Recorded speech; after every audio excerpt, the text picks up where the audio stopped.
നമസ്കാരം. എല്ലാ സഹോദരി സഹോദരന്മാർക്കും ഒരു പുതിയ വീഡിയോയിലേക്ക് സ്വാഗതം. ചെകുത്താൻ സുനിയുടെ തരികിടകൾ.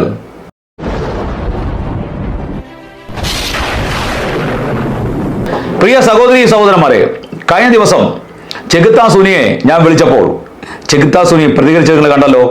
അവൻ പറഞ്ഞത് തെറി വിളിക്കും എന്ന് തന്നെയാണ്. അവൻ യേശുവിനെ അറിയില്ല, ദൈവത്തെ അറിയില്ല. അവൻ നിരീശ്വരവാദം ചോദിച്ചാൽ അതിന് ഉത്തരമില്ല. അവൻ എന്താണ് ഒരു പിടിയുമില്ല.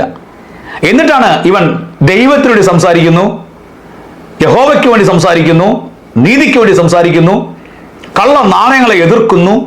യേശു അത് പറഞ്ഞു, യേശു ഇത് പറഞ്ഞു. യേശുവിനെ കുറിച്ച് ചോദിച്ചാൽ അവനൊരു ഉത്തരവുമില്ല.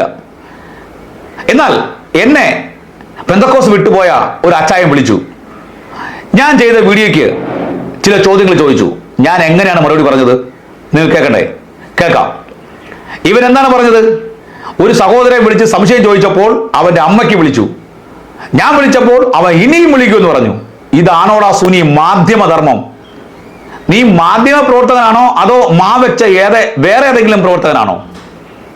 അനീഷ് കാവാലം പാസ്റ്റർ കാര്യത്തിൽ കണ്ടം വഴി ഓടിയവൻ, മ്യൂസിയം പോലീസ് സ്റ്റേഷനിൽ വന്ന ശേഷം എനിക്കെതിരെ പരാതി കൊടുത്ത ശേഷം അവിടെ നിന്നും കണ്ടം വഴി ഓടിയവൻ ഇപ്പോൾ അവന്റെ ആരോപണം പറയുന്നത് ഏതെങ്കിലും പാസ്റ്റർമാർക്ക് പ്രശ്നം വന്നാൽ ഞാൻ ഇടപെടുന്ന ഒന്നാണ്. അതെ, ഞാൻ ഇടപെടും. ഞാൻ ദൈവവചനത്തിന്റെ കൂടെയാണ്, എൻ്റെ കർത്താവിന്റെ കൂടെയാണ്, കർത്താവിന് വേണ്ടി വേദനിക്കുന്ന ദൈവമക്കളുടെ കൂടെയാണ്. അതെ, സഭയിലെ ലോകം സഭയോടല്ല, അതിൽ കടന്ന ലോകത്തോടാണ് യുദ്ധം. അപ്പോൾ വലിയ മാധ്യമപ്രവർത്തകനായ ഈ ചെകുത്താൻ സുനി ചോദിക്കുന്ന ചോദ്യങ്ങൾക്കൊന്നും ഒരു മറുപടിയും പറയില്ല. എന്നാൽ ഞാൻ ഇറക്കുന്ന വീഡിയോയ്ക്ക് ആരെന്നോട് എന്ന് ചോദിച്ചാലും സമാധാനപരമായി അവരോട് എന്റെ കാര്യകാരണ സഹിതമുള്ള കാര്യം വിശദീകരിച്ചു കൊടുക്കും. അപ്പോൾ ഒരു പിന്മാറ്റക്കാരൻ അച്ചായൻ എന്നെ വിളിക്കുകയും ഞാൻ ഇറക്കിയ വീഡിയോയെക്കുറിച്ച് ചില സംശയങ്ങൾ ചോദിച്ചു. നമുക്കൊരു കാര്യം ചെയ്യാം, അത് കേൾക്കാം. കേട്ടിട്ട് സുനി പടിയടാ, കണ്ടുപടി, ഫോൺ വിളിക്കുമ്പോൾ അമ്മയ്ക്ക് വിളി, തള്ളയ്ക്ക് വിളി, ഇനിയും തെറി വിളിക്കും എന്ന് പറഞ്ഞുകൊണ്ട് ആൾക്കാരെ വിരട്ടാനും അസഭ്യം പറയുകയല്ല. നീ ഇറക്കുന്ന വീഡിയോയ്ക്ക്, നീ പറയുന്ന ആശയത്തിന് മറുപടി പറയാൻ നീ തയ്യാറാകണം. അപ്പോൾ വീഡിയോയിലേക്ക് പോകാം. God bless you. അതെ അതെ അതെ ഒരു വെക്കല്ലേ, എനിക്ക് ഒരു സംശയങ്ങളൊക്കെ ചോദിക്കാനാണേ. ഒന്ന് രണ്ട് കാര്യം സമയമുണ്ടല്ലോ അല്ലേ? പറയണം. ഞാന് പാസ്റ്ററുടെ ഇപ്പോഴത്തെ ഒരു ന്യൂസ്, ഞാന് ഒരു അച്ചായൻ സുനിലിനെ അമ്മയ്ക്ക് വിളിച്ചെന്നും പറഞ്ഞുകൊണ്ട് ഒരു വീഡിയോ ചെയ്തിരുന്നല്ലോ. സുനിലിനെ അമ്മയ്ക്ക് വിളിച്ചല്ല, സുനിലിനെ വേറെ അമ്മയ്ക്ക് വിളിച്ചു. അമ്മയ്ക്ക് വിളിക്കുന്ന ഒരു വീഡിയോ അറിയാം. ഞാനതിപ്പോ കണ്ടോണ്ടിരുന്നപ്പോഴാണ്, ഞാൻ ഒരുപാട് കാണുന്നുണ്ട്, എങ്കിലും അപ്പോഴാ പാസ്റ്ററുടെ നമ്പർ കിട്ടുന്നത്. അതുകൊണ്ട് ഞങ്ങളൊക്കെ എന്ന് പറയുന്നത് ഈ ഓഡിയൻസാ. അതെ. അപ്പം പാസ്റ്റർ പറയുന്നതും സുനിൽ പറയുന്നതും മറ്റ് ഓരോരുത്തരും യൂട്യൂബിൽ ഇങ്ങനെ കൊടുക്കുന്നതെല്ലാം ഇങ്ങനെ വെറുതെ, എനിക്ക് 70 വയസ്സുള്ള ഒരു പ്രായമുള്ള രചായനാ കേട്ടോ. അപ്പം വെറുതെ വീട്ടിൽ ഇരിക്കുമ്പോഴത്തേക്ക് ഇങ്ങനെയൊക്കെ ഇരുന്ന് കാണുമ്പം, എന്റെ പേര് ഫിലിപ്പ് എന്നാണ്. ഞാൻ ആലപ്പുഴ കൈനയിലാണ് എന്റെ വീട്. അപ്പം വിശ്വാസത്തെ സംബന്ധിച്ച് പറഞ്ഞാൽ വ്യക്തിപരമായിട്ട് 70 വയസ്സ് വരെ ഉള്ള ജീവിതത്തിൽ കുറെ അധികം നിന്ദതകൾ നമ്മൾ അനുഭവിച്ച ഒരാളും കൂടാ. പല പല രീതിയിലും അതിനകത്ത് പെന്തക്കോസ്തുകാരുമായിട്ടൊക്കെ ഞാൻ ഒരുപാട് ബന്ധപ്പെടുകയൊക്കെ ചെയ്തിട്ടുള്ളത് ഒരു ആളും കൂടാ കേട്ടോ. അപ്പൊ ഒരു പരിധിവരെ പറഞ്ഞ നമ്മുടെ പെന്തക്കോസ്ത് ഭാഷയെ പറഞ്ഞ പിന്മാറ്റം എന്നൊക്കെ പറയുമല്ലോ. പക്ഷെ എനിക്കിപ്പോ മനസ്സിലാകാത്ത ഒരു സംശയം, ഞാൻ പറഞ്ഞല്ലോ പാസ്റ്ററോട്, പിന്നെ ഞാന് പെന്തക്കോസ്തുമായിട്ട് ബന്ധം ഉണ്ടായിരുന്നെന്നും പിന്മാറ്റമൊക്കെ എന്ന് പറഞ്ഞല്ലോ. അപ്പൊ അതുകൊണ്ട് എപ്പോഴും നമ്മൾ കുറച്ച് വിമർശന ഭാഗങ്ങൾ നമ്മൾ വളരെ ശ്രദ്ധിക്കും. തീർച്ചയായിട്ടും ഉള്ളത് കാര്യങ്ങൾ കാര്യമായിട്ട് തന്നെ പറഞ്ഞില്ലേ നമുക്ക് ഒക്കത്തുള്ളൂ, അല്ലാതെ. അപ്പൊ അങ്ങനെ ഈ അടുത്ത സമയങ്ങളിൽ, അതായത് പിന്നെ നമ്മുടെ ഈ സുനിലിന്റെ I2I സുനിലിന്റെ പിന്നെ വേറെ ഒരുപാട് ഇപ്പൊ യൂട്യൂബിൽ കിടന്ന് ഇങ്ങനെ നമ്മുടെ എന്നാ പാസ്റ്റർ മറ്റേ അങ്ങനത്തെ പേരിനെ ഈ ഫോൺ വിളിച്ചത്, കർത്താവ് ഫോൺ വിളിച്ച് റെക്കോർഡ് ചെയ്തെന്നൊക്കെ പേരും മറന്നു, ടിനു ജോർജ് അല്ലേ? അപ്പൊ അത് ഇപ്പൊ സുനില് മാത്രമല്ല, ഒരുപാട് പേര് യൂട്യൂബിൽ ഇതിനെ കുറിച്ച് ഒരുപാട് എഴുതുന്നുണ്ട്, എഴുതല്ല പറയുന്നുണ്ട്. അപ്പൊ എനിക്ക് ഇവിടെ ഇരുന്ന് തോന്നുന്ന അല്ലെങ്കിൽ ചിന്തിക്കുന്ന ഒരു കാര്യം, ഞാൻ ആരെയും കുറ്റപ്പെടുത്താനല്ല പറയുന്നത്, അങ്ങനെ ഒരു ഭാഗം വേണമായിരുന്നോ ആർക്ക്, എന്നാ ടിനുവിന് എന്ന് ഒന്ന് ചോദിച്ചു പോവുക. അതിന് നമ്മള് ഈ സ്നേഹബുദ്ധിയാലായിരിക്കാം, നമ്മള് പിണങ്ങാനല്ല, അല്ലെങ്കിൽ മറ്റ് ദേഷ്യത്തിന് വേണ്ടിയല്ല ഇരിക്കുന്നത്.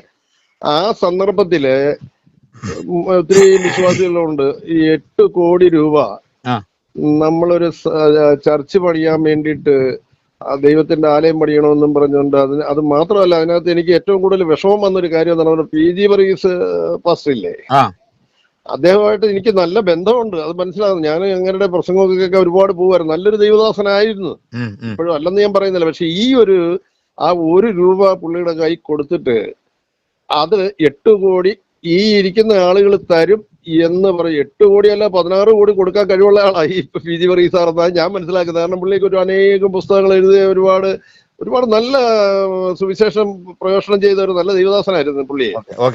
നമുക്ക് കാര്യത്തിലേക്ക് വരാം.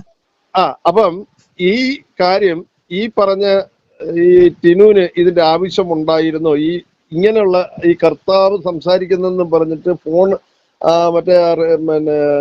മറ്റേ സാധനം ഫോണിന്റെ അടുത്തോട്ട് വെച്ചിട്ട് വിശ്വാസികളെ കേൾപ്പിക്കുന്ന ഒരു ഭാഗം ശരിയായോ എന്ന് അങ്ങയുടെ അഭിപ്രായം എന്താണെന്ന് അറിയാൻ വേണ്ടിട്ട് മാത്രം വിളിച്ചെന്നുള്ളതേ ഉള്ളൂ.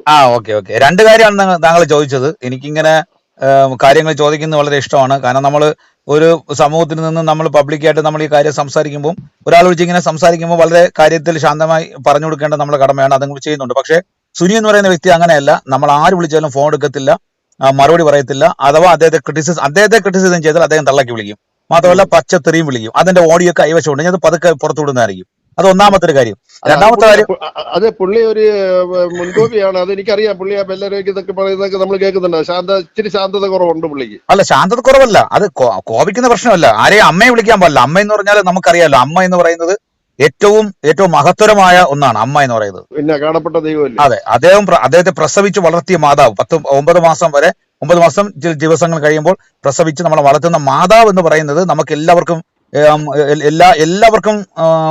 ബന്ധമുള്ളൊരു സംഭവമാണ്. അത് അമ്മയെ നമുക്ക് ഒരിക്കലും തള്ളി പറയാൻ പറ്റില്ല. ആ ഒരു ബന്ധത്തെയാണ് പുള്ളി, മറ്റുള്ളവന്റെ ആ സ്നേഹബന്ധത്തെയാണ് പുള്ളി അമ്മയ്ക്ക് വിളിക്കുന്നത്. അപ്പം അദ്ദേഹം ഒരു ശരിയായ മൈൻഡുള്ള വ്യക്തിയല്ല. അപ്പൊ അത് നമ്മൾ ആദ്യം അടിസ്ഥാനപ്പെടുത്തിയാണ് ഈ വിഷയം അവതരിപ്പിച്ചത് ആൾക്കാരുടെ മുമ്പിൽ. ഈ രണ്ടാമത്തെ കാര്യം, നിങ്ങൾ ചോദിച്ച രണ്ടാമത്തെ കാര്യം ഇതാണ്, ടിനി ജോർജ് പാസ്റ്റർ ഇത് ഫോൺ വിളിച്ചത് ശരിയാണോ എന്നുള്ളത്. ഞാൻ എന്റെ അഭിപ്രായം വളരെ കൃത്യമായി പറഞ്ഞിട്ടുണ്ട്.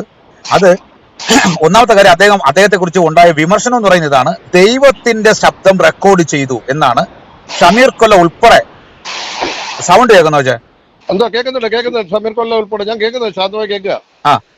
സമീർ കൊല്ല ഉൾപ്പെടെ ആൾക്കാരുടെ മുമ്പിൽ അവതരിപ്പിച്ച കാര്യം എന്നാണ് ദൈവത്തിന്റെ ശബ്ദം റെക്കോർഡ് ചെയ്യുന്നത്. എന്നാൽ അതല്ല പുള്ളി ഇവിടെ പറഞ്ഞത്. പുള്ളി പറഞ്ഞത് ദൈവം എന്നോട് സംസാരിക്കുകയും ആ സംസാരിച്ച കാര്യം അദ്ദേഹം എഴുതിയെന്ന് ആദ്യം പറയുകയും പിന്നത്തേൽ അദ്ദേഹം ഞാൻ റെക്കോർഡ് ചെയ്യുന്നു പറയുകയും ചെയ്യുന്നു. അപ്പൊ റെക്കോർഡ് ചെയ്യുന്ന വെച്ചാൽ സ്വാഭാവികമായി എല്ലാവർക്കും അറിയാം, ദൈവത്തിന്റെ ശബ്ദം ആർക്ക് റെക്കോർഡ് ചെയ്യാൻ പറ്റില്ല.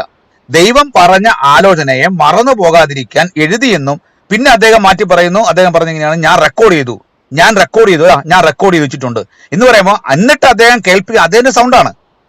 അപ്പൊ തന്നെ നമുക്ക് മനസ്സിലാക്കേണ്ട ഒരു കാര്യം എന്ന് വെച്ചാൽ, അദ്ദേഹത്തോട് ദൈവം സംസാരിച്ച ഒരു സന്ദേശം അദ്ദേഹം ആ സമയത്ത് തന്നെ മറന്നു പോകാതിരിക്കാൻ കുറിച്ചു വെച്ചു, അല്ലെങ്കിൽ ആ വോയിസിൽ അദ്ദേഹം അത് വാട്സപ്പിൽ വോയിസ് ആയിട്ട് ചെയ്തു വെച്ചു. അതാണ് നമ്മളെ കേൾപ്പിച്ചത്. പക്ഷേ ഇവിടുത്തെ സമൂഹം പറഞ്ഞ എന്താ, ഈ ഷമീർ കൊൽ ഉൾപ്പെടെ പറഞ്ഞ എന്താ, ദൈവത്തിന്റെ ശബ്ദം, യഹോവയുടെ ശബ്ദം റെക്കോർഡ് ചെയ്യുന്നതാണ്. അതിനെതിരെയാണ് ഞാൻ വീഡിയോ ചെയ്തിട്ടുള്ളത്. അല്ലാതെ വേറെ ഒന്നും ഇപ്പൊ അവിടെ അല്ല, ഞാൻ പറഞ്ഞ് അവസാനിപ്പിച്ചില്ല. അതായത് അദ്ദേഹം അത് കേൾപ്പിച്ചതിനെ കുറിച്ചുള്ള കാര്യത്തിൽ അത് കേൾപ്പിക്കേണ്ടായിരുന്നു എന്നുള്ളതോ അതൊന്നുമല്ല ഞാൻ പറഞ്ഞത്. ഞാൻ പറഞ്ഞതേ ഉള്ളൂ, ദൈവത്തിന്റെ ശബ്ദം കേൾപ്പിച്ചു എന്ന് പറഞ്ഞുകൊണ്ട് ഇവിടെ ട്രോളിറക്കിയ, അങ്ങനെ തെറ്റിദ്ധരിപ്പിച്ച ആൾക്കാർക്കെതിരെയാണ് ഞാൻ വീഡിയോ ചെയ്തിട്ടുള്ളത്. അതൊന്ന്. രണ്ടാമത്തെ കാര്യം പറയാം. രണ്ടാമത്തെ കാര്യം, നിങ്ങൾ ഈ ലക്ഷങ്ങളെ കുറിച്ച് ചോദിച്ചു. അതെ, വിശ്വാസികൾ തന്നെയാണ് ആലയം പണിയേണ്ടത്. നിങ്ങൾ നാമധേയ ക്രൈസ്തവരായിരിക്കുന്ന CSAക്കാരുടെ, ഓർത്തഡോക്സുകാരുടെ ബിൽഡിങ്ങും കെട്ടിടങ്ങളും നോക്കൂ. അവർ പണിയുന്ന ആലയങ്ങൾ എത്ര വലുതാണ്. പക്ഷെ അതുപോലെ ഒരു ആലയമല്ല ദൈവസഭ പണിയുന്നത്.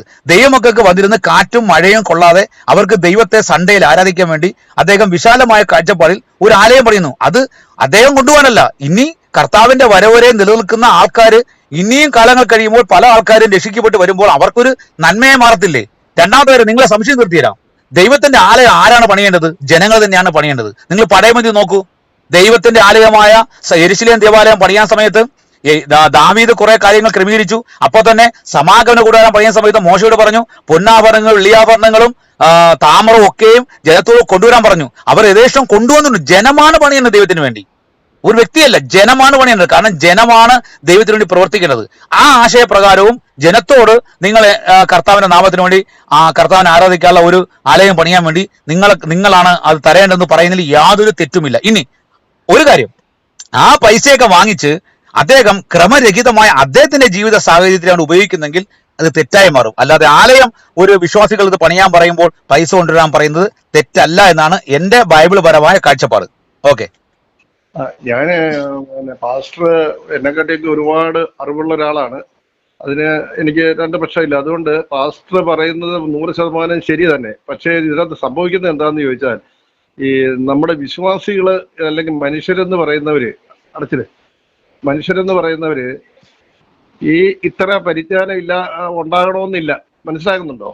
അപ്പൊ മനസ്സിലാകാതെ വരുമ്പോ ഞാൻ പോലും മനസ്സിലാക്കിയത്, ഈ പാസ്റ്റർ ഇത് പറയുമ്പോൾ ഇത് ഈ റെക്കോർഡ് ചെയ്ത അതേ സംഭവം പുള്ളി ഇപ്പൊ നമ്മൾ തമ്മിൽ സംസാരിക്കുന്നത് പോലെ സ്റ്റേജിൽ നിന്ന് പ്രസംഗിച്ച വിഷയമില്ലായിരുന്നു. ഇത് കർത്താവിന്റെ വാക്ക് ഞാൻ റെക്കോർഡ് ചെയ്തിട്ട് കാണിക്കുന്നെന്നും പറഞ്ഞുകൊണ്ട് ആ ഒരു മൈക്കിന്റെ സാധനം എടുത്ത് അവിടെ വിട്ട് വെച്ച് ഇത് മറ്റുള്ളവരെ കേൾപ്പിച്ച ആ ഒരു സന്ദർഭമാണ് ഇവിടെ മോശം വന്നത്. പാസ്റ്റർക്ക് മനസ്സിലാകുന്നത്. അതിന് ഞാനാ പറയുന്നത്, അത്